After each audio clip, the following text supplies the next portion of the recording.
بسم الله الرحمن الرحيم لا إله إلا الله ملك الحق المبين محمد رسول الله الصادق الوعد الأمين اللهم صل على سيدنا محمد النبي الأمي وعلى آله وصحبه أهل بيته أهل سراجه صلاة تكون لك رضاها ولحقه أداها ഇമാം ബുഹാരി റളിയല്ലാഹു അൻഹു. ഖുർആൻ, ഹദീസ്, ഇജ്മാ, ഖിയാസ് എന്നിവയാണ് ഇസ്ലാമിൻ്റെ മൗലിക പ്രമാണങ്ങൾ. ഇതിൽ അള്ളാഹുവിൻ്റെ വചനങ്ങളായ വിശുദ്ധ ഖുർആൻ കഴിഞ്ഞാൽ തൊട്ടടുത്ത് നിൽക്കുന്ന ഹദീസുകൾക്ക് ആശ്രയിക്കുന്ന ഗ്രന്ഥമാണ് ഒന്നാമത് സഹീഹുൽ ബുഹാരിയാണ്. മുഹമ്മദ് നബി സല്ലല്ലാഹു അലൈഹി വസല്ലമയുടെ വാക്ക്, പ്രവൃത്തി, അംഗീകാരം എന്നിവയാണ് ഹദീസ്. നബിവചനങ്ങളിൽ നിന്ന് പൊതുവെ പറയാറുണ്ട് എങ്കിലും മുസ്ലിം, അബൂദാവൂദ്, ഇബ്നു മാജ, തിർമുദി, നസായി എന്നിങ്ങനെ അവലംബനീയമായ ഹദീസ് ഗ്രന്ഥങ്ങൾ വേറെയുമുണ്ട്. ഹദീസ് സ്വീകരിക്കുന്നതിനുള്ള മാനദണ്ഡം നിവേദക പരമ്പരയുടെ ശുദ്ധിക്കു തുടങ്ങിയ കാര്യങ്ങളിൽ പുലർത്തിയ സൂക്ഷ്മത ഒരു പടി മുമ്പിലാണ് എന്നതാണ് സഹീഹുൽ ബുഹാരിയുടെ അദ്വിതീയ ആധാരം. അൽ ജാമിഉൽ മുസ്നദു സഹീഹുൽ മുഖ്തസറു മിൻ ഉമൂരി റസൂലുള്ളാഹി വ സുനനിഹി എന്നാണ് ഈ ഗ്രന്ഥത്തിൻ്റെ പൂർണ്ണ പേര്. വിശ്വപ്രസിദ്ധ പ്രതിഭാശാലിയായ ഇമാം ബുഹാരി രചയിതാവ്. പഴയ സോവിയറ്റ് യൂണിയനിലെ ബുഖാറയിലെ ഹിജ്റ 194 ശബ്ബാൽ 14 വെള്ളിയാഴ്ച ജുമാനന്തരമായിരുന്നു അമഹാൻ്റെ ജനനം. പുരാതന ഖുറാസാനിലായിരുന്ന ഈ പട്ടണത്തിൽ വേറെയും പല മഹാന്മാരും ജന്മമെടുത്തിട്ടുണ്ട്. പേര് മുഹമ്മദ് എന്നായിരുന്നു. ഓമനപ്പേര് വിളിച്ചിരുന്നത് അബു അബ്ദില്ല. സ്ഥാനപ്പേര് ഇമാമുൽ മുഹദ്ദിസീൻ. പിതാവ് ഇസ്മാഹിൽ. പരമ്പര മുഹമ്മദ് ബിൻ ഇസ്മായിൽ ബിൻ ഇബ്രാഹിം ബിൻ മുഈറ ബിൻ വർദസബഹ് ബിൻ വദിദ്ബഹ്. വംശം ജുഹഫി. ഇമാം ബുഹാരി അനർബി വംശജനാണ്. ഒടുവിൽ പറഞ്ഞ രണ്ട് പിതാമഹന്മാരും പാർസികളാണ്.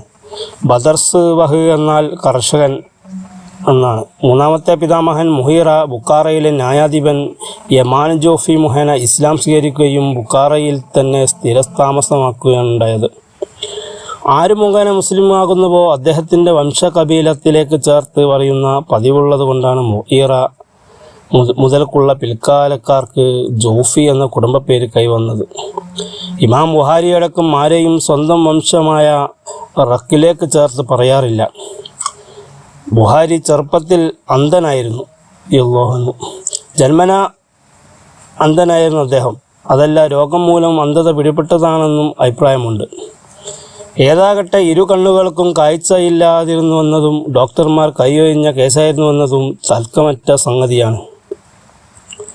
സ്വാത്വികനായ മാതാവ് മകൻ്റെ ഈ ദൈന്യാവസ്ഥയിൽ മനംതൊന്ത് കാഴ്ച തിരികെ കിട്ടാനായി അള്ളാഹുവോട് പ്രാർത്ഥിച്ചു കൊണ്ടിരുന്നു. ആ പുണ്യവതിയുടെ ഉള്ളുരുകിയുള്ള പ്രാർത്ഥനയ്ക്ക് ഫലമുണ്ടായി.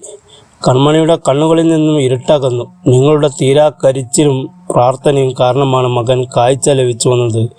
ഇബ്രാഹിം നബി അലൈഹിസ്സലാം തന്നോട് പറയുന്നതായി ആ മഹിളാരത്നത്തിന് സ്വപ്നത്തിൽ ദർശനമുണ്ടാകുകയായിരുന്നു. ഉറക്കമുണർന്ന് ചെന്നു നോക്കിയപ്പോൾ മകൻ്റെ മീവാർന്ന കണ്ണുകളാണതവരെ വരവേറ്റത്. അവർ ആഹ്ലാദം കൊണ്ട് അല്ലാഹുവിനെ സ്തുതിച്ചു. അൽഹംദുലില്ലാഹ്. ബാപ്പയും മകൻ മുഹദ്ദിസാവുകയെന്ന അപൂർവ ബഹുമതിയും ഇമാം ബുഹാരി റളിയല്ലാഹു അൻഹുവിനുണ്ട്. ബുഹാരിയുടെ പിതാവ് അല്ലാമ ഇസ്മാഹിൽ വലിയ ധനികനും ഒപ്പം പ്രമുഖ ഹദീസ് പണ്ഡിതനുമായിരുന്നു. ഇമാം മാലിക് റളിയല്ലാഹു അൻഹു, അമ്മാദ് ബിൻ സയ്യിദ് റളിയല്ലാഹു അൻഹു, അബു മുആബിയ റളിയല്ലാഹു അൻഹു തുടങ്ങിയ വിശ്വവിശ്വ മുഹദ്ദിസുകളുടെ ശിഷ്യത്വം കൊണ്ട് അനുഗ്രഹീതമാണ് അദ്ദേഹം. ആത്മജാനികളായ അബ്ദുല്ലാഹി ബിൻ മുബാറക് റളിയല്ലാഹു അൻഹുമായി സഹവസിക്കുകയും അവിടുത്തെ ശിക്ഷണത്തിലായി കഴിഞ്ഞുകൂടുകയും ചെയ്തിട്ടുണ്ട്. ഇറാഖ് വാസികളായ അഹമ്മദ് ബിൻ ഹഫ്സ്, നസ്ബർ ബിൻ ഹുസൈൻ മുതലായവർ ഇസ്മാഹിലി റളിയല്ലാഹുവിൻ്റെ ശിഷ്യന്മാരിൽ പ്രമുഖരാണ്. അദ്ദേഹത്തിന് രചനകൾ ഉള്ളതായി അറിവില്ല. അല്ലാമ ഇസ്മാഹിൽ റളിയല്ലാഹു വളരെ വക്തനും സൂക്ഷ്മാലുവായിരുന്നു. ഭീമമായ സമ്പത്തിൻ്റെ ഉടമയായിരുന്നിട്ടും അറിവിൻ്റെയും ആത്മീയതയുടെയും വഴിയിൽ വിവരിക്കുന്നതിന് അദ്ദേഹം തടസ്സമായിരുന്നില്ല. പാവങ്ങളുടെ അത്താണിയുമായിരുന്നു അദ്ദേഹം. ധനം അള്ളാഹുവിൻ്റെ ഔദാര്യമാണെന്ന ഉത്തമ ബോധ്യമുണ്ടായിരുന്നു അദ്ദേഹത്തിന്. അത് തീർത്തും സത്യസന്ധമാവുകയാണ് കൈകാര്യം ചെയ്തിരുന്നത്. വഹീദ് ബിൻ ഹഫ്സ് റളിയല്ലാഹു പറയുന്നു, അബൂ അബ്ദുള്ളയുടെ പിതാവ് ഇസ്മാഹിൽ മരണാസന്നമായ വേളയിൽ ഞാൻ അദ്ദേഹത്തിൻ്റെ അരികിലെത്തി. അപ്പോൾ എൻ്റെ ധനത്തിൽ ഹറാമായതോ ശുബ്ഹ, ഹറാമോ ഹലാലോ എന്ന് ചിട്ടമില്ലാത്തതായതോ ആയ ഒരു ദിർഹം പോലും ഉള്ളതായി എനിക്കറിവില്ല എന്ന് അദ്ദേഹം പറയുന്നത് കേട്ടു. ഓർമ്മ വയ്ക്കും മുമ്പേ ഇവിടെ പറഞ്ഞ പിതാവിനെ പറ്റി ചരിത്രരേഖകളിൽ വെളിച്ചത്തിൽ തൻ്റെ താരീഖുൽ കബീരിൽ ബുഹാരി റളിയല്ലാഹു അൻഹു രേഖപ്പെടുത്തിയിട്ടുണ്ട്. ബുഹാരി റളിയല്ലാഹു അൻഹുയുടെ വക്തയും മഹാത്മാവുമായ മാതാവിൽ നിന്ന് നിരവധി കറാമത്തുകൾ, അമാനുഷിക സംഗതികൾ പ്രകടമായതായി ചരിത്രം പറയുന്നു. 10 ഗുണം 10 ഗുണം എന്നാണല്ലോ. ശ്രേഷ്ഠ കുടുംബ പശ്ചാത്തലമുള്ള ബുഹാരിയുടെ ജീവിതയാത്രയും അത് പ്രതിഫലിക്കുന്ന തരത്തിലായിരുന്നു. പിച്ചുവച്ച് തുടങ്ങുന്ന പ്രായത്തിൽ തന്നെ പിതാവ് മരിച്ചതിനാൽ മകൻ്റെ സംരക്ഷണം മാതാവിൻ്റെ ചുമലിലായി. അവർ മകനെ ഇസ്ലാമിക ചിട്ടയിൽ വളർത്തി. ചെറുപ്രായത്തിലെ അസാമാന്യമായ സ്വഭാവ വൈശിഷ്ട്യവും വിജ്ഞാനദാഹവും ബുഹാരിയിൽ പ്രകടമായിരുന്നു. അന്വേഷണ തൃഷ്ണ, ക്രാന്തദർശിത്വം, നിരീക്ഷണപാടവം, ഓർമ്മശക്തി തുടങ്ങിയ സിദ്ധികളെല്ലാം മറ്റുള്ളവരിൽ നിന്ന് ഏറെ മുന്നിലായിരുന്നു അദ്ദേഹം. ജ്ഞാനസമ്പാദന, ഹദീസ് ശേഖരണ വഴിയിൽ എന്തും ത്യജിക്കാൻ അദ്ദേഹം ഒരുക്കമായിരുന്നു. ഏതെങ്കിലും ഒരു പ്രദേശത്ത് ഒരാളുടെ പക്കൽ ഒരു ഹദീസ് ഉണ്ടെന്ന് കേട്ടാൽ എത്ര ക്ലേശം സഹിച്ചും അത് സ്വായത്തമാക്കുകയും അയാളുടെ സമഗ്ര ചരിത്രവും ഹദീസിൻ്റെ നിവേദക പരമ്പരയും ഗ്രഹിക്കുകയും ചെയ്യുമായിരുന്നു അദ്ദേഹം. അതുകൊണ്ട് തന്നെ എല്ലാ അർത്ഥത്തിലും ഇമാം ബുഹാരി റളിയല്ലാഹു അൻഹു വേറിട്ട് നിന്നു. 10-ാം വയസ്സിൽ തന്നെ വിശുദ്ധ ഖുർആൻ മനഃപ്പാഠമാക്കുകയും കൗമാരമാകുമ്പോഴേക്ക് 70,000 ഹദീസുകൾ ഹൃദിസ്ഥമാക്കുകയും ചെയ്തിരുന്നു അദ്ദേഹം. എന്തും ഒരു പ്രാവശ്യം കേട്ടാൽ മതി, കരിങ്കല്ലിൽ കൊത്തിയ മാതിരി അത് മനസ്സിൽ പതിഞ്ഞിരിക്കും. അതുകൊണ്ട് ആദ്യകാലത്ത് എഴുതി വയ്ക്കുന്ന സ്വഭാവമില്ലായിരുന്നു. ഇതേപ്പറ്റി ഗുരുവര്യൻ ഗുണദോഷിച്ചപ്പോൾ, അങ്ങ് പറഞ്ഞു തന്ന ഹദീസുകൾ മുഴുവനും എനിക്ക് മനഃപ്പാഠമാണ്, പിന്നെ ഞാൻ എന്തിന് എഴുതി വെക്കണം എന്നായിരുന്നു ബുഹാരി റളിയല്ലാഹു അൻഹുയുടെ പ്രതികരണം. എന്നാൽ ഒന്ന് പരീക്ഷിക്കാമെന്നായി ബുഹാരി റളിയല്ലാഹു അൻഹു വള്ളിപ്പുള്ളി വിടാതെ ഒക്കെയും ഉരുവിട്ടു കേൾപ്പിച്ചു. പ്രിയശിഷ്യൻ്റെ പ്രതിഭയിൽ ഗുരു അഭിമാനം കൊണ്ടു. ബുഖാറയിലെ പ്രമുഖ പണ്ഡിതനായിരുന്ന ഇമാം ദാഖിലി റളിയല്ലാഹു അൻഹുയുടെ പതിവ് ഹദീസ് സദസ്സ്. തലയോടൊപ്പുള്ള പണ്ഡിതരുൾപ്പെടെ ആയിരക്കണക്കിന് വിദ്യാർത്ഥികൾ അതിൽ സന്നിഹിതരായിട്ടുണ്ട്. അദ്ദേഹത്തിൻ്റെ അതരങ്ങളിൽ നിന്നിരുന്ന ആ പ്രതിഗതമായ വിജ്ഞാന പ്രവാഹത്തിൽ മതിമറന്നിരിക്കുകയാണ് അവർ. അതിനിടയ്ക്ക് ഹദീസ് നിവേദക പരമ്പര സനദ് വിവരണത്തിൽ അദ്ദേഹത്തിൻ്റെ ചെറിയൊരു പിശക് പറ്റി. ഇബ്രാഹിമിൽ നിന്ന് അബൂ സുബൈർ വഴി സുഫ്യാൻ നിവേദനം എന്നിങ്ങനെയാണ് പറഞ്ഞത്. ഉടനെ സദസ്സിൽ നിന്ന് ഒരു കൊച്ചുകുട്ടി എഴുന്നേറ്റ് പറഞ്ഞു, അബൂ സുബൈറിൽ ഇബ്രാഹിമിൽ നിന്ന് ആ ഹദീസ് റിപ്പോർട്ട് ചെയ്തിട്ടില്ല. ഇത് കേട്ട് ദാഖിലി റളിയല്ലാഹു അൻഹു അമ്പരന്നു. അധ്യാപന ജീവിതത്തിലെ ആദ്യത്തെ അനുഭവം. താൻ പറഞ്ഞ സനദാണ് ശരിയെന്ന ഉറച്ച വിശ്വാസം അദ്ദേഹത്തിനുണ്ട്. പക്ഷേ വിദ്യാർത്ഥി വിട്ടുകൊടുത്തില്ല. ഒടുവിൽ അവൻ്റെ നിർബന്ധത്തിന് വഴങ്ങി മൂലഗ്രന്ഥം പരിശോധിച്ചു. അദ്ദേഹത്തിന് സ്വന്തം പിശക് ബോധ്യപ്പെട്ടു. ശരിയായ സനദ് ശിഷ്യന്മാരെ കേൾപ്പിക്കുകയും ചെയ്തു. അബൂ സുബൈറിൻ്റെ സ്ഥാനത്ത് സുബൈർ ബിൻ അദി എന്നതായിരുന്നു വിദ്യാർത്ഥി ചൂണ്ടിക്കാട്ടിയ തിരുത്ത്. മുഹമ്മദ് ഇസ്മാഹിൽ ബുഹാരി റളിയല്ലാഹു അൻഹു ആയിരുന്നു ആ അവിസ്മരണീയമായ ബാലൻ. അന്ന് അദ്ദേഹത്തിൻ്റെ പ്രായം കേവലം 11 വയസ്സ്. നന്നേ ചെറുപ്പത്തിൽ തന്നെ ഹദീസുകൾ തേടിപ്പിടിക്കാനും മനഃപ്പാഠമാക്കാനും ആരംഭിച്ച ഇമാം ബുഹാരി റളിയല്ലാഹു അൻഹുവിൽ നിന്ന് ഓരോ ദിവസം കഴിയുന്തോറും അതിലുള്ള ഔത്സുക്യം കൂടി വന്നു. പണ്ഡിത സദസ്സുകൾ ഒന്നുപോലും ഒഴിവാക്കിയില്ല. ഹദീസ് ശേഖരണത്തിലെന്ന പോലെ അവയുടെ പ്രമാണികത നിർണയിക്കുന്നതിനും അതീവ ശുഷ്കാന്തി കാണിച്ചു. ഹദീസുകളുടെ ബലാബലം നിശ്ചയിക്കുന്നത് അവ റിപ്പോർട്ട് ചെയ്തവരുടെ അവസ്ഥകളുടെ അടിസ്ഥാനത്തിലാണ്. ഹദീസുകൾ എന്ന പേരിൽ കൈമാറിക്കിട്ടുന്ന വാചകങ്ങളും വിവരങ്ങളും ഖുർആനിൽ നിന്നും സർവാംഗീകൃതമായി സത്യങ്ങൾക്കും മൂല്യങ്ങൾക്കും എതിരാകാനും പാടില്ല. അതുകൊണ്ട് തന്നെ ഹദീസ് പണ്ഡിതർ ആ വക കാര്യങ്ങളിലും അവഗാഹം നേടേണ്ടതുണ്ട്. ഈ വിഷയത്തിലും മുൻനിരയിലായിരുന്നു ഇമാം ബുഹാരി റളിയല്ലാഹു അൻഹു. ഹദീസ് നിവേദക പരമ്പരയിലെ ഓരോ വ്യക്തിയെ പറ്റിയും അദ്ദേഹം അതിസൂക്ഷ്മമായി പഠിച്ചു. ഇത് മറ്റൊരു വിജ്ഞാനശാഖയായി മാറുകയും ചെയ്തു. നിവേദകരുടെ നീതി, ബോധം, വിശ്വസ്തത, സത്യസന്ധത, ഓർമ്മശക്തി, ജീവിത രീതി, താമസം, ജനനം, മരണം, നിവേദകൻ തമ്മിൽ കാണാതിരിക്കൽ, നിവേദക കണ്ണുകളിലെ ചേർച്ച, വിടവ് തുടങ്ങി എല്ലാ ബുഹാരി പഠന വിധേയമാക്കി.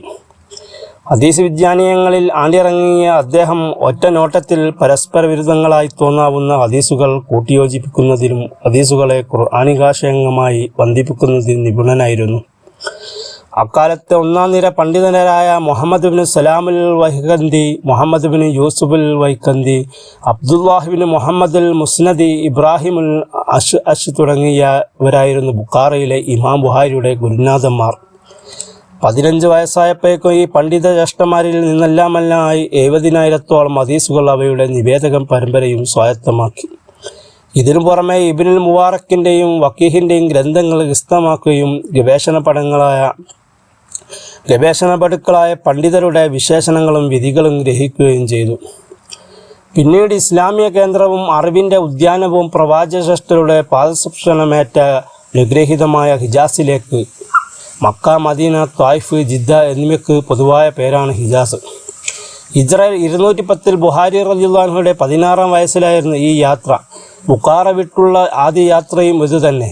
ഉമ്മയോടും ജ്യേഷ്ഠ സഹോദരൻ അഹമ്മദിനോടുമൊപ്പം ഇമാം മക്കയിലേക്ക് പുറപ്പെട്ടു.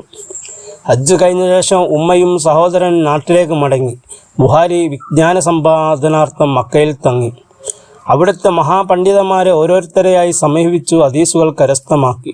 ഇമാം അബ്ദുൽ ബലീദ്, അഹമ്മദ് ബിൻ ഔറഖ്, അബ്ദുല്ലാഹിബിൻ യസീദ്, ഇസ്മാഹിലിബിൻ സാലിമിസാനി, അബൂബക്കർ, അബ്ദുല്ലാഹിബിൻ സുബൈർ, അല്ലാമ ഹുമൈദി തുടങ്ങിയവരാണ് മക്കയിൽ ഇമാം ബുഹാരി റളിയല്ലാഹു അൻഹുയുടെ ഗുരുവര്യന്മാർ. തുടർന്ന് മദീനയിലേക്ക് തിരിച്ചു. ലോകത്തിൻ്റെ നാനാ കോണുകളിൽ നിന്നും വിജ്ഞാന കുതുകികൾ പ്രവാചകനഗരിയിലേക്ക് പ്രവഹിച്ചു കൊണ്ടിരുന്നു. ഹിജ്റ 212-ൽ 18-ാം വയസ്സിലായിരുന്നു ബുഹാരി റളിയല്ലാഹു അൻഹുയുടെ മദീന യാത്ര. മദീനയിലെ അക്കാലത്തെ വിശ്രുത പണ്ഡിതനായിരുന്ന ഇബ്രാഹിമുൽ മുൻദിർ, മുദ്ബറഫ് ബിനു അബ്ദില്ല, ഇബ്രാഹിമുൽ മുബ്സുഹ, ഹംസ, അബൂ സാബിത്ത്, മുഹമ്മദ് ബിനു ഉബൈദില്ലാഹിൽ ഹുബൈസി മുതലായവരുടെ ശിഷ്യത്വം സ്വീകരിച്ചു. ഇക്കാലത്താണ് ഇമാം ബുഹാരി റളിയല്ലാഹു അൻഹുയുടെ ആദ്യ ഗ്രന്ഥമായ താരീഖുൽ കബീർ രചിതമാകുന്നത്. റൗള ഷരീഫിൽ ചാരത്തിരുന്ന് നിലാവുള്ള രാത്രികളായിരുന്നു ഗ്രന്ഥരചന. ഹദീസ് നിവേദകരെ വസ്തുനിഷ്ഠമായി പരിചയപ്പെടുത്തുകയാണ് താരീഖുൽ കബീരിൽ. നിഷ്പക്ഷതയോടും ഗവേഷണാനുഭവത്തോടും തയ്യാറാക്കിയ താരീഖുൽ കബീർ പേര് സൂചിപ്പിക്കുന്നത് പോലെ തന്നെ ഒരു വലിയ ചരിത്ര ഗ്രന്ഥമാണ്. ഇമാം ബുഹാരിയിലെ പ്രമാണികനായ ചരിത്രകാരനെ ഇതിൽ നിന്ന് വായിച്ചെടുക്കാം. താരീഖുൽ കബീറിനെ കൂടാതെ താരീഖുൽ ഔസത്ത്, താരീഖുൽ സ്വഈർ എന്നീ ചരിത്ര ഗ്രന്ഥങ്ങളും ഇമാം ബുഹാരി റളിയല്ലാഹു അൻഹുടേതായിട്ടുണ്ട്. ഹിജാസിൽ 6 വർഷം താമസിച്ചു. ഒറ്റ യാത്രയിൽ തുടർച്ചയായിട്ടായിരുന്നില്ല ഈ 6 വർഷം വാസമെന്നാണ് ചരിത്രമതം. ഹിജാസിൽ നിന്ന് നേരെ പോയത് ബസറയിലേക്കാണ്. ഹദീസ് വിജ്ഞാനീയങ്ങൾക്ക് പേരുകേട്ട പ്രദേശമായിരുന്നു ബസറ. അവിടെ വെച്ച് ഇമാം അബൂ ആസിമുൻ നബീൽ, സഫാബിനു ഈസ, ബദൽ ബിൻ മുഹീർ, ഹർമബിനു അമ്മാറ, അഫ്വാനുബിനു മുസ്ലിം, മുഹമ്മദ് ബിൻ അറത്ത്, സുലൈമാനുബിനു ഹർബ്, അബുൽ വലീദി ത്വയാലിസി, ആരിം, മുഹമ്മദ് ബിൻ സിനാൻ തുടങ്ങിയ പ്രതിഭാശാലികളുടെ ശിഷ്യത്വം സ്വീകരിച്ചു. ബസ്രയിലേക്ക് 4 തവണ തീർത്ഥാടനം നടത്തിയിട്ടുണ്ട് അദ്ദേഹം. പിന്നീട് കൂഫയിലേക്ക് അവിടെ പലതവണ പോയിട്ടുണ്ട്. അതുപോലെ ബഗ്ദാദിലേക്കും. ഹദീസ് പണ്ഡിതരോടൊപ്പം ബഗ്ദാദിലും കൂഫയിലും പലകുറി ഞാൻ പോയിട്ടുണ്ട്. എത്ര എന്ന് എനിക്ക് തിട്ടമില്ല എന്ന് ബുഹാരി റളിയല്ലാഹു അൻഹു അദ്ദേഹത്തിൻ്റെ എഴുത്തുകാരനായ വറാഖ് ഉദ്ധരിച്ചിട്ടുണ്ട്. കൂഫയിൽ ഇമാം ബുഹാരി റളിയല്ലാഹു അൻഹുയുടെ ഗുരുനാഥരിൽ ചിലരുടെ പേരുകൾ ഇമാം നവവി റളിയല്ലാഹു അൻഹു തൻ്റെ തക്തീബുൽ അസ്മാഹി ബല്ലുആത്തിൽ രേഖപ്പെടുത്തിയിട്ടുണ്ട്.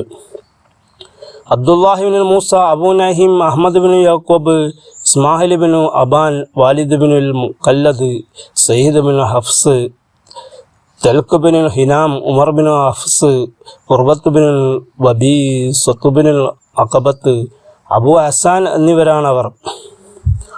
അക്കാലത്ത് അബ്ബാസിയ ഭരണത്തിൻ്റെ ആസ്ഥാനമായിരുന്നു ബഗ്ദാദ്. ഭരണാധികാരികൾ മുന്തിയ പരിഗണന നൽകിയിരുന്നതിനാൽ വൈജ്ഞാനിക വിളനിലമായിരുന്നു മാറിയിരുന്ന അവിടത്തേക്ക് ലോകത്തിൻ്റെ വിവിധ ഭാഗങ്ങളിൽ നിന്ന് പണ്ഡിതരും പ്രതിഭാശാലികളും ഒഴുകിയെത്തിക്കൊണ്ടിരുന്നു. ഇമാം അഹ്മദ് ബിൻ ഹംബലിനെ പോലുള്ള വിശ്വപ്രതിഭകളുടെ സാന്നിധ്യവും ഇമാം ബുഹാരി റളിയല്ലാഹു അൻഹുയെ ഇവിടേക്ക് ആകർഷിച്ചു.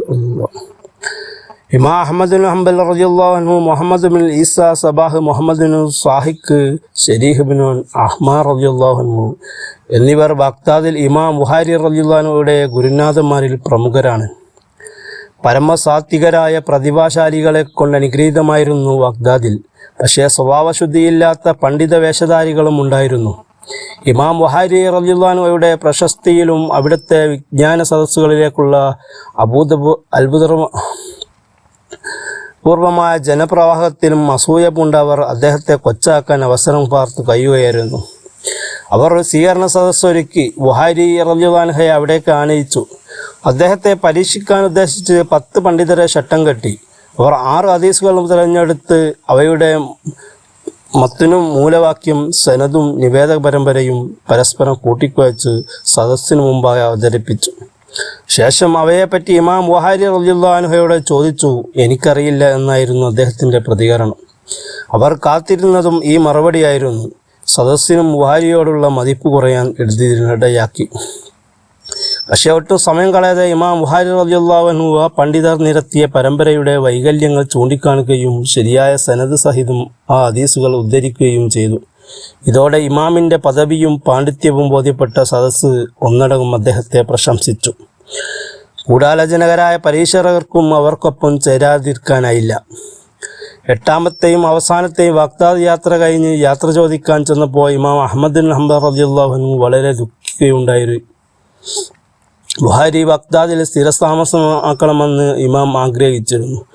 ബഗ്ദാദിൽ നിന്ന് നേരെ പോയത് ഷാമിലേക്ക്. അവിടെ വെച്ച് യൂസുഫിനുൽ ഫറിയാബി, അബൂ നസ്ബർ, ഇസ്ഹാഖ് ബിൻ ഇബ്രാഹിം, ആദമ ബിൻ അബി ഇയാസി, അബുൽ യമാനിൽ ഹഖമി ബിൻ നാഫിഹ്, ഹയാത്ത് ബിൻ ഷരീഹ് തുടങ്ങിയവരുടെ ശിഷ്യത്വം സ്വീകരിച്ചു റളിയല്ലാഹു. പിന്നീട് ഈജിപ്തിലേക്ക് തിരിച്ച ബുഹാരി റളിയല്ലാഹു അൻഹു അവിടെ ഉസ്മാൻ ബിൻ സാനിഹ്, സഹീദ് ബിൻ അബി മറിയം, അബ്ദുല്ലാഹ് ബിൻ സാലിഹ്, അഹ്മദ് ബിൻ സാലിഹ്, അഹ്മദ് ബിൻ ഷബീബ്, അസ്ബാഹു ബിൻ ഫറജ്, സഹീബ് ബിൻ അബി ഈസ, സയ്യിദ് ബിൻ കസീർ ബിൻ ഹഫീർ, യഹ്യ ബിൻ അബ്ദുല്ലാഹി ബിൻ മുക്കൈർ എന്നീ ഗുരുനാഥന്മാരിൽ നിന്ന് അറിവ് നുകർന്നു. തുടർന്ന് ജസീറത്തിലേക്ക് പോയ ബുഹാരി റളിയല്ലാഹു അൻഹു അഹ്മദ് ബിൻ അബ്ദുൽ മലിക് ഹറാനി, അഹ്മദ് ബിൻ യസീദ് ഹറാനി, അമ്ര ബിൻ ഹലഫ്, ഇസ്മായിൽ ബിൻ അബ്ദുല്ലാഹിൽ റക്കി തുടങ്ങിയ പണ്ഡിതരുടെ ശിഷ്യത്വം നേടി. ഖുറാസാനിലും അയൽനാടുകളിലും ചുറ്റി സഞ്ചരിച്ച് നിരവധി ഗുരുവര്യന്മാരെ സമ്പാദിച്ചു. അതുപോലെ നൈസാബൂരിലും പര്യടനം നടത്തി പ്രമുഖ പണ്ഡിതന്മാരിൽ നിന്ന് ഹദീസുകൾ കരസ്ഥമാക്കി. രാജോചിതമായ വരവേൽപ്പാണ് ബുഹാരി റളിയല്ലാഹു അൻഹുവിന് നൈസാബൂരിൽ ലഭിച്ചത്.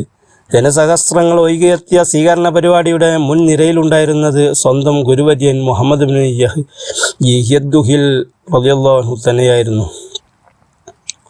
നൈസാബൂരിൽ ഇമാം മുഹമ്മദ് ബിൻ യഹ്യദ്ദുഗ്ലി റളിയല്ലാഹു അൻഹയുടെ ശിഷ്യനായിരിക്കുമ്പോൾ തന്നെ ഇമാം മുസ്ലിമിനെ പോലുള്ള വിശ്വപ്രതിഭകളുടെ ഗുരുനാഥനുമായിരുന്നു ബുഹാരി റളിയല്ലാഹു അൻഹു. അദ്ദേഹത്തിൻ്റെ വിജ്ഞാന സദസ്സിൽ പങ്കുകൊള്ളാൻ ഉസ്താദ് ദുഖ്ലി ജനങ്ങളെ ആഹ്വാനം ചെയ്തു. ആ വിജ്ഞാന സദസ്സ് അനുദിനം വലുതായിക്കൊണ്ടിരുന്നു. പക്ഷേ അസൂയാലുക്കൾ അവിടെയും തലപൊക്കി. ഇവർ ബുഹാരി റളിയല്ലാഹു അൻഹുവിനെതിരെ പലതരം കുപ്രചാരണങ്ങൾ അയച്ചുവിട്ടു.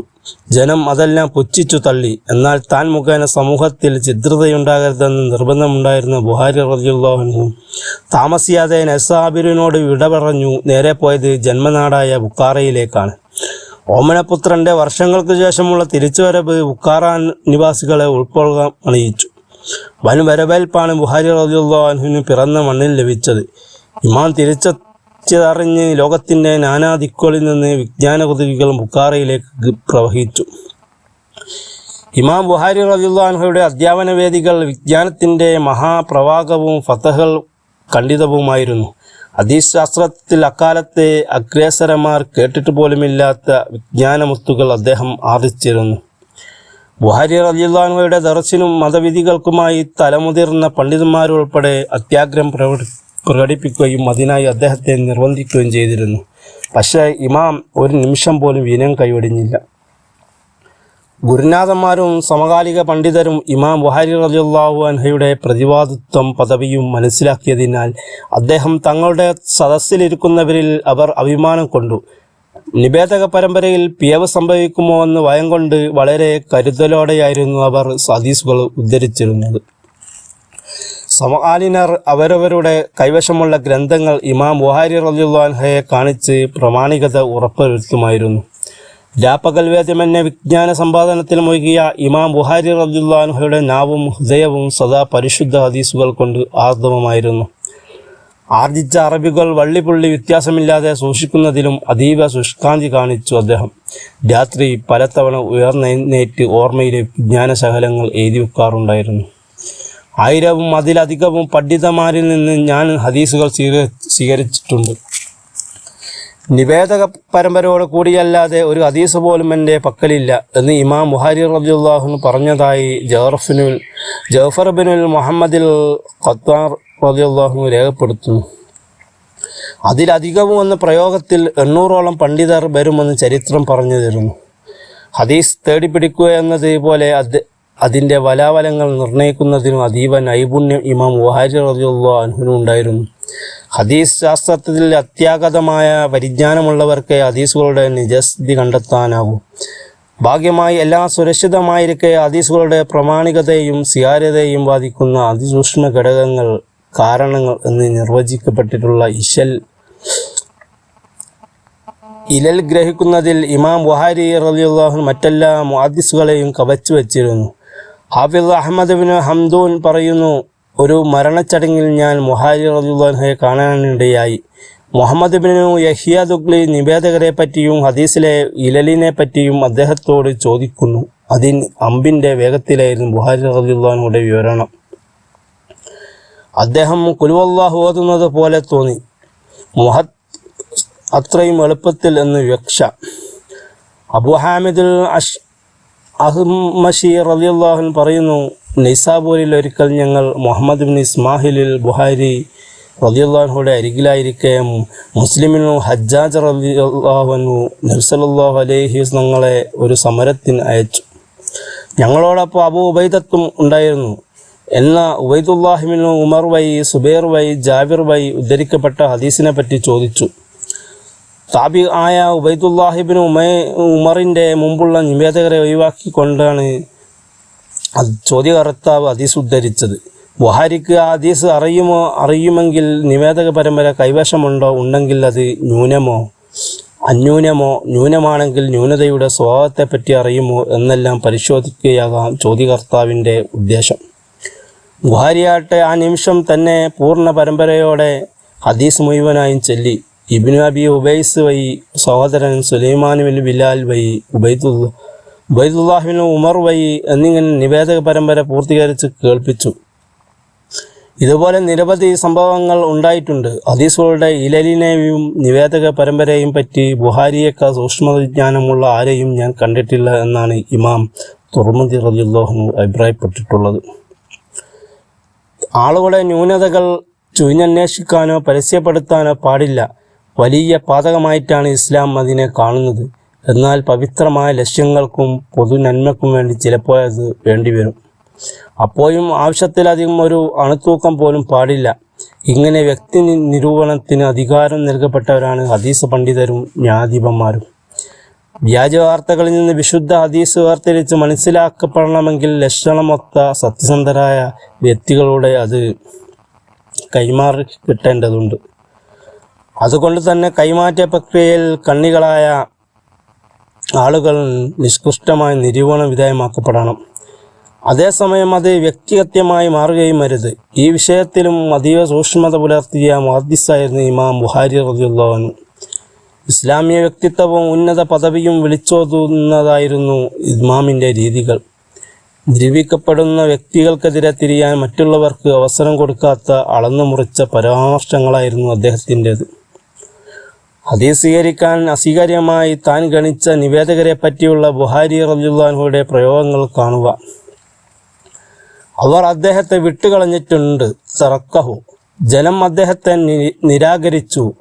അൻകറ ഹുന്നാസ്, ഒഴിവാക്കപ്പെട്ടവൻ. അൽ മത്റൂഖു, കൊള്ളരുതാത്തവൻ. സാക്കിത്ത്, അദ്ദേഹത്തെ പറ്റി സംശയമുണ്ട്. ഫീഹി നദറുൻ, അദ്ദേഹത്തെ പറ്റി അവർ മൗനം അവലംബിച്ചു. സഖത്തു അൻഹു. ഇമാം ബുഖാരി റളിയല്ലാഹു അൻഹു പരമാവധി പറഞ്ഞത് മുൻകിറുൽ ഹദീസ് എന്നാണ്. ഹദീസ് നിഷേധി, ഹദീസിനെ കളങ്കപ്പെടുത്തുന്നവൻ എന്നൊക്കെ പരിഭാഷപ്പെടുത്തിയാൽ പൂർണ്ണമാകണമെന്നില്ല. ഇമാം ബുഖാരി റളിയല്ലാഹു അൻഹു ഒരാളെപ്പറ്റി മുൻകിറുൽ ഹദീസ് എന്ന് നിരൂപിച്ചാൽ അയാളിൽ നിന്ന് ഹദീസ് ഉദ്ധരിക്കാൻ പാടില്ല. നിവേദകരിൽ ഒരാളെപ്പറ്റിയും അഭിപ്രായ ഭിന്നതയുള്ളതിനാൽ 10,000 ഹദീസുകൾ ഞാൻ ഒഴിവാക്കിയിട്ടുണ്ട്. മറ്റൊരാളെപ്പറ്റി അഭിപ്രായ വ്യത്യാസമുള്ളതിനാൽ അത്ര തന്നെയോ അതിലധികമോ ഹദീസുകൾ ഞാൻ ഒഴിവാക്കിയിട്ടുണ്ട് എന്നൊരിക്കൽ ഇമാം ബുഖാരി റളിയല്ലാഹു അൻഹു പറയുകയുണ്ടായി. ഇമാം ബുഹാരി റളിയല്ലാഹുവിന്റെ വിജ്ഞാന സദസ്സുകൾ അതിവേഗം പ്രചാരം നേടിക്കൊണ്ടിരുന്നു. കാൽവെക്കാനിടമില്ലാത്ത വിധം നാനാ ദിക്കുകളിൽ നിന്നെത്തിയ വിദ്യാർത്ഥികളെ കൊണ്ടവർ നിറഞ്ഞു. ബസ്ര, ബഗ്ദാദ്, ബുഖാറ, സമർഹന്ദ് തുടങ്ങിയ ഒട്ടനവധി നഗരങ്ങളിൽ ബുഹാരി റളിയല്ലാഹുവിന്റെ ദർസുകൾ നടന്നിട്ടുണ്ട്. എന്നാൽ അവസാന കാലത്ത് ജന്മനാട് കേന്ദ്രീകരിച്ചായിരുന്നു ഈ ദർസുകൾ. മുൻ ബാഗ്ദാദിൽ ഉണ്ടായതുപോലെയുള്ള ഒരു ദുരനുഭവം സമർഖന്ദിലും ബുഹാരി റളിയല്ലാഹു നേരിടേണ്ടി വന്നിട്ടുണ്ട്. അവിടെ 400ഓളം പണ്ഡിതന്മാരാണ് ഹദീസുകളുടെ മൂലവാക്യവും നിവേദക പരമ്പരയും കൂട്ടിക്കുഴച്ച് പരീക്ഷണത്തിന് മുതിർന്നത്. പക്ഷേ അവരുടെ എല്ലാം ഗൂഢതന്ത്രങ്ങളും വിഫലമാക്കിക്കൊണ്ട് ഇമാം ബുഹാരി റളിയല്ലാഹു വിജയശ്രീലാളിതനായി. ബുഹാരി റളിയല്ലാഹുവിന്റെ ശിഷ്യന്മാർക്ക് കയ്യും കണക്കുമില്ല. തലമുറകളായി അവരിലൂടെ അറിവിൻ്റെ പൊൻപ്രഭ ലോകത്തെല്ലാം എടുത്തുമെത്തി. സഹീഹുൽ ബുഹാരി ഗ്രന്ഥകാരിൽ നിന്ന് തന്നെ 60,000 പേർ കേട്ടിട്ടുണ്ട് എന്ന് ഇമാം ഫർബരി റളിയല്ലാഹു രേഖപ്പെടുത്തിയിട്ടുണ്ട്. സഹീഹുൽ ബുഹാരി റളിയല്ലാഹുവിന്റെ തൊട്ടടുത്ത് നിൽക്കുന്ന വിശ്വസ്ത ഹദീസ് ഗ്രന്ഥമായ സഹീഹുൽ മുസ്ലിമിൻ്റെ കർത്താവായ ഇമാം മുസ്ലിമുൽ ഹജ്ജാജ്, ഇമാം അബൂ ഈസ തുർമുദി, ഇമാം നസഹി, ഇമാം ഫർബരി, ഇമാം ദാരിമി, മുഹമ്മദ് ബിൻ നസ്ബർ അൽ മർവസി, ഇമാം അബൂ ഹാത്തിമു മുറാസി, ഇമാം ഇബ്രാഹിം അൽ കർക്കി, ഹാഫിദ് അബൂബക്കർ ബിൻ അബി ആസിം, ഇബ്നു സൈമ, അബൂ ജാഫർ മുഹമ്മദ് ബിൻ അബി ഹാത്തിമിൽ വറാക്കി, അബൂ അബ്ദുള്ള ഹുസൈൻ ബിൻ ഇസ്മാഹിലുൽ മഹാമിലി, അബൂ ഇസ്ഹാഖ് ഇബ്രാഹിം ബിൻ മക്കലി നസഫി. ഇങ്ങനെ പോകുന്നു ഇമാം ബുഹാരി റളിയല്ലാഹുവിന്റെ ശിഷ്യന്മാരുടെ നീണ്ട നിര. ഇവരത്രയും ലോകപ്രശസ്ത മുഹദ്ദിസുകളും കർമ്മശാസ്ത്ര വിശാരദരുമാണ്. വിശുദ്ധ ഖുർആനിൻ്റെ തൊട്ടുപിറകിലായി മുസ്ലിം ലോകം അവലംബിക്കുന്ന ഗ്രന്ഥം സഹീഹുൽ ബുഹാരി ആണെന്നത് വസ്തുതയാണ്. ഇമാം ബുഹാരി റളിയല്ലാഹുവിന്റെ മാസ്റ്റർ പീസും ഇതുതന്നെ. തീർത്തും പ്രബലമായ ഹദീസുകൾ മാത്രം ഉൾപ്പെടുത്തി രചന നടത്താൻ ഗുരുവര്യൻ ഇസ്ഹാഖ് ബിൻ റാഹവൈഹി റളിയല്ലാഹുയാണ് ഇമാം ബുഹാരി റളിയല്ലാഹുവിനെ പ്രേരിപ്പിച്ചത്. അതിസൂക്ഷ്മമായ അനേകം മാനദണ്ഡങ്ങൾ വെച്ച് ഇമാം ഹദീസുകൾ വേർതിരിക്കാൻ തുടങ്ങി. അങ്ങനെ 16 വർഷത്തെ അതിസാഹസിക യജ്ഞങ്ങളിലൂടെ 6 ലക്ഷം ഹദീസുകളിൽ നിന്ന് 7225 ഹദീസുകൾ അദ്ദേഹം ഗ്രന്ഥരൂപത്തിലാക്കി. അൽ ജാമിൽ മുസ്നദു സഹീഹുൽ മുഖ്തസറു മിൻ ഉമൂരി റസൂലുള്ളാഹി സല്ലല്ലാഹു അലൈഹി വസല്ലം വസുന്നനിഹി എന്ന് പേരിടുകയും ചെയ്തു. ഹദീസുകളുടെ എണ്ണം കണക്കാക്കുന്നത് അവ കൈമാറി കിട്ടിയ വഴികളെ അടിസ്ഥാനമാക്കിയാണ്. ഒരു ഹദീസ് 10 പരമ്പരകളിലൂടെ വന്നാൽ അത് 10 എണ്ണമായാണ് ഗണിക്കുക. ഹദീസ് ഉദ്ധരിക്കുന്നത് 10 പേരാകുമ്പോൾ വിശേഷിച്ചു. ബുഹാരി റളിയല്ലാഹു അൻഹുവിന് 80-ൽ പരം വ്യാഖ്യാനങ്ങളുണ്ട്. അവയിൽ ഏറ്റവും പ്രബലം ഇമാം ഇബ്നു ഹജറിൽ അസ്കലാനി റളിയല്ലാഹു അൻഹു ഹിജ്റ 723-852 ഫത്ഹുൽ ബാരിയാണ്. ഹദീസുകൾ ശേഖരിക്കുന്നതിനും വലാവലം നിർണയിച്ച് സൂക്ഷിക്കുന്നതിനും വ്യാപ്തനായ ഇമാം ബുഹാരി റളിയല്ലാഹു അൻഹു അവയനുസരിച്ച് ജീവിതം നയിക്കുന്നതിലും അതീവ തൽപരനായിരുന്നു. ഹദീസ് മനഃപ്പാഠമാക്കണമെന്ന് നിനക്ക് ആഗ്രഹമുണ്ടെങ്കിൽ അതുകൊണ്ട് അമൽ ചെയ്യുക എന്ന് ഇമാം വക്കീഹിൻ്റെ വാക്കുകൾ ബുഹാരി റളിയല്ലാഹു അൻഹു ആയത്തിൽ സ്വാധീനിച്ചു. അമ്പയത്തിനെ പറ്റിയുള്ള ഹദീസുകൾ പോലും അദ്ദേഹം പ്രാവർത്തികമാക്കുകയുണ്ടായി. ആരാധനാ കർമ്മങ്ങൾക്കൊപ്പം സാമൂഹിക സേവനങ്ങളിലും ജീവകാരുണ്യ പ്രവർത്തനങ്ങളിലും ബുഹാരി റളിയല്ലാഹു അൻഹു നിരതരമായിരുന്നത് തനിക്ക് ലഭിച്ച ഹദീസുകളുടെ പ്രയോഗവൽക്കരണം ലക്ഷ്യമാക്കി കൂടിയായിരുന്നു. നബി സല്ലല്ലാഹു അലൈഹി വസല്ലം അസ്ഹാബ് യുദ്ധത്തിൽ സ്വകരങ്ങൾ കൊണ്ട് സഹാബാക്കൾക്കൊപ്പം കിടങ്ങു കീറുകയും മസ്ജിദ് നബിയുടെ നിർമ്മാണ വേളയിൽ കല്ലുകൾ ഇഷ്ടികകളും തലയിൽ ചുമക്കുകയും ചെയ്തിരുന്നു. ഇതിനെ മാതൃകയാക്കിക്കൊണ്ടെന്നോണം പിതാവ് അല്ലാമ ഇസ്മാഹിൽ റളിയല്ലാഹു അൻഹു ബുഖാറ നഗരത്തിന് പുറത്ത് പണിയുന്ന സത്ര റിബാത്തത്തിനായി ഇമാം ബുഹാരി റളിയല്ലാഹു അൻഹു നിർമ്മാണ സാമഗ്രികൾ ചുമക്കുകയും പടവുകൾക്ക് ഇഷ്ടികകൾ ഉയർത്തിക്കൊടുക്കുകയും ചെയ്തിരുന്നു. ഈ പട്ടിക നീണ്ടതാണ്. റമദാൻ ആദ്യ രാത്രിയാൽ ആളുകൾ ഇമാം ബുഹാരി റളിയല്ലാഹു അൻഹുവിന്റെ സവിധത്തിൽ സമ്മേളിക്കും. ബുഹാരി റളിയല്ലാഹു അൻഹു അവരെ കൂടി നിസ്കരിക്കും. ഓരോ റക്അത്തിൽ 20 വീതം ആയത്തുകൾ ഓതും. അങ്ങനെ ഖത്മ ചെയ്യും. അത്താഴ സമയത്ത് ഖുർആൻ പാതിക്കും 1/3 ഭാഗം പാരായണം ചെയ്യും. 3 ദിവസമാകുമ്പോൾ അത്താഴ സമയത്ത് തന്നെ പൂർത്തീകരിക്കുകയും ചെയ്യും. ഇതുപോലെ റമദാൻ പകലിലും ഖുർആൻ ഓതാറുണ്ടായിരുന്നു. ഇഫ്താർ സമയത്താണ് ഖത്മ ചെയ്യാറുള്ളത്. തുടർന്ന് പ്രത്യേക പ്രാർത്ഥനകൾ നടത്തും. ഇമാം ബുഹാരി റളിയല്ലാഹു അൻഹു അധികം സംസാരിക്കാറുണ്ടായിരുന്നില്ല. പ്രാർത്ഥിച്ച് ഉത്തരം കിട്ടാത്ത ഒരവസ്ഥയിൽ മുസ്ലിങ്ങൾ ഒരിക്കലുമായി കൂടുന്ന് ഇമാം ഉണർത്താറുണ്ടായിരുന്നു.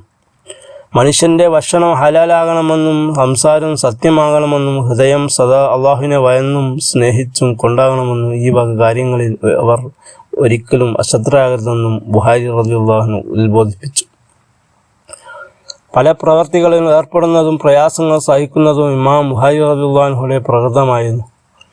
സ്വയം ചെയ്യാൻ കഴിയുന്ന ഒരു ജോലിയും മറ്റൊരാളെ കൊണ്ട് ചെയ്യിക്കാൻ അദ്ദേഹം ഇഷ്ടപ്പെട്ടിരുന്നില്ല. ബുഖാരിക്ക് പിതാവിൽ നിന്ന് അനന്തരവാശമായി വലിയ സ്വത്ത് ലഭിച്ചിരുന്നു. പിതാവിനെ പോലെ തന്നെ അദ്ദേഹം ഹറാമും ശുബഹത്തും കലരാതെ വളരെ സൂക്ഷ്മതയോടെ അവ കൈകാര്യം ചെയ്തു.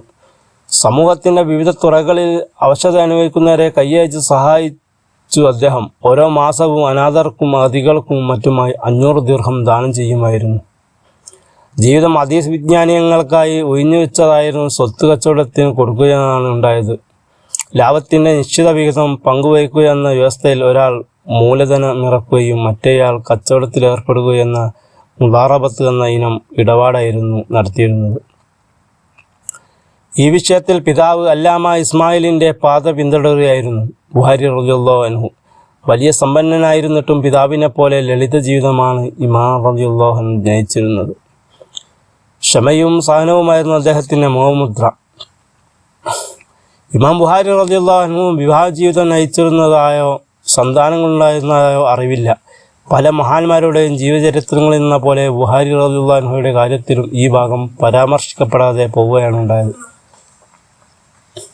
മിഷ്കാത്തുൽ മസാവിഹിൻ്റെ കർത്താവായ വലിയുദ്ദീനിൽ ഖത്തീബും മുല്ല അലിയുൽ ബുഖാരിയും പറയുന്നത് ബുഖാരി റളിയല്ലാഹു അൻഹു മക്കളുണ്ടായിരുന്നില്ല എന്നതാണ്. അല്ലാമ അജലൂനിയാകട്ടെ ഇമാമിൻ്റെ വിവാഹത്തിലും ഉറപ്പു പറയുന്നില്ല. പിന്നെ അബൂ അബ്ദില്ല, അബ്ദുല്ലാഹിയുടെ പിതാവ് എന്ന് എങ്ങനെ ഓമനപ്പേരുണ്ടായി? സംശയം സ്വാഭാവികം. ഇതൊരു അറബി രീതിയാണ്. മക്കളുണ്ടെങ്കിലും ഇല്ലെങ്കിലും അബു ചേർത്തുള്ള വിളിപ്പേർ അറബികൾക്കിടയിൽ സർവ്വസാധാരണമാണ്. വിവാഹം ചെയ്യുന്നതിന് വർഷങ്ങൾക്ക് മുമ്പേ ചെറുപ്രായത്തിൽ പോലും ഇങ്ങനെ ബാപ്പ വിളി പതിവുണ്ട്. ഇമാം ബുഖാരി റളിയല്ലാഹു അൻഹു അറബി വംശജനല്ലെങ്കിലും ബുഖാറയിൽ ഉൾക്കൊള്ളുന്ന ഖുറാസാനിൽ അറബികളുടെ സമുദായങ്ങൾ പ്രചരിച്ചിരുന്നു. എന്നാൽ രേഖയില്ലെന്ന് വെച്ച് ഇമാം ബുഖാരി റളിയല്ലാഹു അൻഹുവിന് ഭാര്യയും മക്കളും ഉണ്ടായിരുന്നില്ലെന്നും തീർത്തു പറയാനാകില്ല. അതിരിക്കട്ടെ, ചോരയിൽ പിറന്ന മക്കളില്ലെങ്കിലെന്ത്, 200 മില്യണേറെ ആത്മീയ മക്കളുണ്ടല്ലോ. അപ്പോൾ ഇമാം ബുഖാരി റളിയല്ലാഹു അൻഹു ലോകത്തിൻ്റെ ശ്രദ്ധാകേന്ദ്രമായി കഴിയുകയാണ്.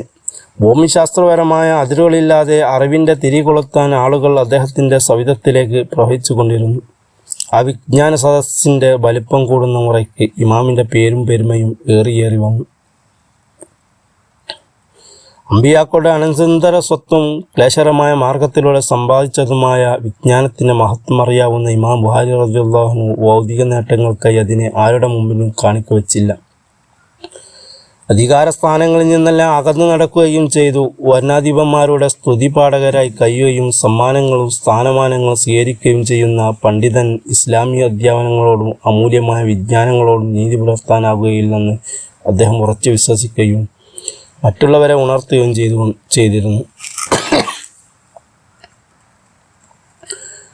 ഒരിക്കൽ ബുറാക്കയിലെ അമീർ ഖാലിദ് ബിൻ അഹമ്മദ് ദുഗ്ലി ഇമാം ബുഖാരി റളിയല്ലാഹു അൻഹുവിനെ കൊട്ടാരത്തിലേക്ക് ക്ഷണിച്ചു. തനിക്കും സന്താനങ്ങൾക്കും സഹീഹുൽ ബുഖാരിയും താരീഖുൽ കബീറും പഠിപ്പിക്കണമെന്നതായിരുന്നു അമീറിൻ്റെ ആവശ്യം. അതിനു പകരമായി ഉന്നത പദവികൾ വെച്ച് നീട്ടുകയും ചെയ്തു. പക്ഷേ ഇമാം ആ ഓഫറുകൾ തള്ളി. ഭരണാധികാരികളുടെ പടിവാതിൽക്കൽ സമർപ്പിക്കാനുള്ളതല്ല വിജ്ഞാനം. താങ്കൾക്ക് പഠിക്കണമെങ്കിൽ പള്ളിയിലേക്കോ വീട്ടിലേക്കോ വരിക എന്നായിരുന്നു അദ്ദേഹത്തിൻ്റെ പ്രതികരണം. പ്രതീക്ഷമായ മറുപടി കേട്ട അമീർ കോപാകുലനായി. അയാൾ ബുഖാരി റളിയല്ലാഹു അൻഹുവിനെ നിരന്തരമായി പീഡിപ്പിക്കുകയും നാടുകടത്താൻ ഉത്തരവിടുകയും ചെയ്തു. തന്നെയും വിജ്ഞാനത്തെ അളവറ്റ് സ്നേഹിക്കുന്ന നാട്ടുകാരെയും പരക്ഷ ശിഷ്യഗണങ്ങളെയും പിരിയുന്നതോർത്ത് ആ മനസ്സ് തേങ്ങി. മർദ്ദിതനായ ബുഖാരി റളിയല്ലാഹു അൻഹു ഒടുവിൽ അക്രമിയായ ഭരണാധികാരിക്കെതിരെ പ്രാർത്ഥിച്ചുകൊണ്ടാണ് ബുഖാറ വിട്ടത്. അള്ളാഹു ആ പ്രാർത്ഥന കേട്ടു. ഒരു മാസം കഴിഞ്ഞില്ല, അമീർ ഖാലിദ് സ്ഥാനം ഭ്രഷ്ടനാവുകയും നിത്യമായ രീതിയിൽ കാലഗതിയടിക്കുകയും ചെയ്തു. ബുഖാറയിൽ നിന്ന് ബഹിഷ്കൃതനായ ഇമാം ബുഖാരി റളിയല്ലാഹു അൻഹു നേരെ പോയത് സമർഖന്ദിലേക്കാണ്. അവിടേക്ക് വരാൻ ക്ഷണവുമുണ്ടായിരുന്നു. പക്ഷേ യാത്രമധ്യേ സമർകന്ദിന് സമീപം കൺതൻക് എന്ന പ്രദേശത്ത് വെച്ച് അദ്ദേഹം രോഗബാധിതനായി. അവിടെ ഒരു ബന്ധുവിൻ്റെ വീട്ടിൽ ഏതാനും ദിവസം ശയ്യാവലംബിയായ ശേഷം ഹിജ്റ 256 ശവ്വാൽ 1 62-ാം വയസ്സിൽ എന്നേക്കുമായി അദ്ദേഹം വിടവാങ്ങി. അവിടുത്തെ അക്ജാ ബർക്കത്ത് കൊണ്ട് നാഥൻ ഇരുലോകത്തും നമ്മെ വിജയിപ്പിക്കട്ടെ. ആമീൻ.